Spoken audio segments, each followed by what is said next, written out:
जहां एक और राजस्थान में मानसून की बारिश ने मौसम को बदल दिया है और कई जगहों पर भारी बारिश ने जनजीवन भी अस्त व्यस्त कर दिया है, वहीं दूसरी ओर राजस्थान की राजनीति का मौसम भी इन दिनों बदला हुआ है और बदलते मौसम की बयार भी कुछ अलग ही है।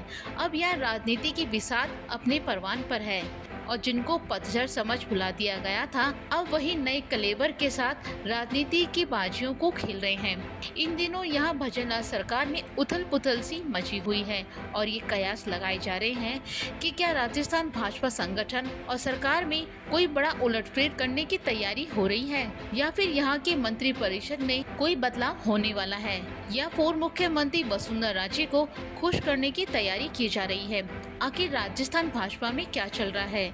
ये 3 सवाल है जो इस वक्त बेहद गरमाए हुए हैं, क्योंकि इस वक्त जो सियासी समीकरण देखने को मिल रहे हैं उससे यही लग रहा है कि प्रदेश भाजपा में शांत कुछ नहीं है। क्योंकि इसका ताजा उदाहरण तो अभी हाल ही में देखने को मिला, जब पूर्व मुख्यमंत्री रही वसुंधरा राजे ने एक कार्यक्रम के दौरान ये कह दिया कि काश ऐसी बारिश आए, उसमें अहम डूब जाए, घमंड चूर चूर हो जाए, मतभेद के किले ढह जाए, गुस्से के पहाड़ पिघल जाए, नफरत हमेशा के लिए दफन हो जाए और सब के सब मैं से हम हो जाएं। काश ऐसी बारिश आए जिसमें अहम डूब जाए। काश ऐसी बारिश आए जिसमें अहम डूब जाए, मतभेद के किले ढह जाए, घमंड चूर चूर हो जाए, बारिश आए जिसमें पिघल जाए, अहम डूब जाए, नफरत हमेशा हमेशा के लिए दफन हो जाए और सबके सब मैं से हम हो जाएं। जैसे ही पूर्व सीएम ने ये बात कही, उसके बाद से ही प्रदेश में सियासी चर्चाएं शुरू हो गई कि राजे ने इशारों ही इशारों में किस पर ये कटाक्ष किए हैं। वैसे लोकसभा चुनाव के बाद ये दूसरा मौका है जब वसुंधरा राजे ने इस तरह से सार्वजनिक रूप से शब्दों के जरिए पहेलियां बुझाई हैं। वैसे राजनीतिक जानकारों का कहना है कि राजे का इस तरह से बयान उनके अंदर छिपे दर्द या जिस तरह से उनको साइडलाइन किया गया है उसकी तकलीफ साफ जाहिर करते हैं। लेकिन उसके बावजूद भी इस बात को नकारा नहीं जा सकता कि वसुंधरा राजे एक प्रभावशाली और ताकतवर नेता है। तभी तो जब भाजपा ने प्रदेश को नया प्रदेश अध्यक्ष दिया और मदन राठौड़ ने इस पद की शपथ ली, वो सबसे पहले वसुंधरा राजे से मिलने पहुंचे और 2 घंटे तक उनसे बातचीत की। वैसे मदन राठौड़ को राजे का काफी नजदीकी माना जाता है, तभी तो उन्होंने सबसे पहले राजे से मुलाकात की। उसके बाद मुख्यमंत्री भजनलाल शर्मा से मिलने पहुंचे। इस बात से ये भी पता चलता है कि राजे का प्रदेश की सियासत में आज भी रुतबा है और इसे नकारा नहीं जा सकता। सूत्रों का तो ये भी कहना है कि इन सब के पीछे पार्टी आला कमान का भी हाथ है और वो मदन राठौड़ के जरिए वसुंधरा राजे को मनाने की कोशिश की जा रही है, तभी तो उनसे मिलने पहुंचे हैं। और तो और पार्टी जो कार्यक्रम आयोजित कर रही है उसमें भी वसुंधरा राजे के फोटो और कार्यक्रम में उनकी मौजूदगी देखने को मिल रही है और ये सब केंद्र के इशारों पर किया जा रहा है। केंद्र की मर्जी के बिना पार्टी का पत्ता तक नहीं हिल सकता। अभी हाल ही में सीपी जोशी ने भाजपा प्रदेश अध्यक्ष के पद से इस्तीफा दिया। देखने में तो लगता है कि सीपी जोशी ने अपना पद छोड़ा है, लेकिन अंदरूनी सच्चाई ये है कि भाजपा में ना तो कोई मर्जी से पद छोड़ता है और न ही किसी को पद मिलता है। ये पूरा खेल केंद्र के हाथों किया जाता है, यानी कि केंद्र के कहने पर सीपी जोशी हटे हैं और मदन राठौड़ को प्रदेश अध्यक्ष का पद मिला है। साथ ही उन्हें ये भी आदेश मिला है कि वो वसुंधरा राजे को मनाएं। दरअसल केंद्रीय नेतृत्व समझ चुका है कि राजस्थान में राजे के प्रभाव को नकारा नहीं जा सकता। इसका नतीजा लोकसभा चुनाव में साफ तौर पर देखा जा चुका है। पार्टी के हाथ से 11 सीटें निकल गई, जो बहुत बड़ी हानि है।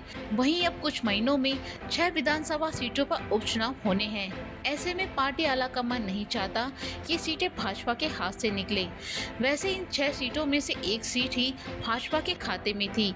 यहाँ के सलूम्बर के विधायक अमृतलाल मीणा के आकस्मिक मृत्यु होने के कारण ये सीट खाली हो गई। इसके अलावा दौसा, देवली उनियारा, 84 झुंझुनू सीट पर भी उपचुनाव होने हैं। इनमें से 3 सीट पर कांग्रेस, 1 पर हनुमान बेनीवाल की आरएलपी और 1 सीट पर भारतीय आदिवासी पार्टी के राजकुमार राउत का कब्जा रहा था। अब इन 5 सीटों के विधायक सांसद बन चुके हैं। अब भाजपा चाहती है कि इन सीटों को अपने कब्जे में किया जाए। ऐसे में राज्य का साथ होना पार्टी के लिए काफी जरूरी है। इस कड़ी में सूत्रों का कहना है कि बहुत ही जल्द पार्टी मंत्रिमंडल में फेरबदल कर सकती है, क्योंकि लोकसभा चुनाव के बाद बहुत से ऐसे मंत्री रहे हैं जिनकी परफॉर्मेंस से आलाकमान खुश नहीं है। हो सकता है कि कुछ चेहरों को मंत्रिमंडल में शामिल किया जाए, जैसे कि अनीता बघेल, कालीचरण सराफ, श्रीचंद कृपलानी या ऐसे विधायक जो कहीं न कहीं वसुंधरा राजे के निकट माने जाते हैं, उन्हें मंत्रिमंडल में शामिल किया जाए। वैसे यहाँ किरोड़ी लाल मीणा की भूमिका भी अभी साफ नहीं हुई है कि उनका इस्तीफा स्वीकार किया गया है या नहीं, लेकिन यहाँ ये सुखबुगाहट जरूर सुनाई दे रही है कि राज्य को मनाने के लिए उनके खास रहे नेताओं को मंत्रिमंडल में जगह दी जा सकती है।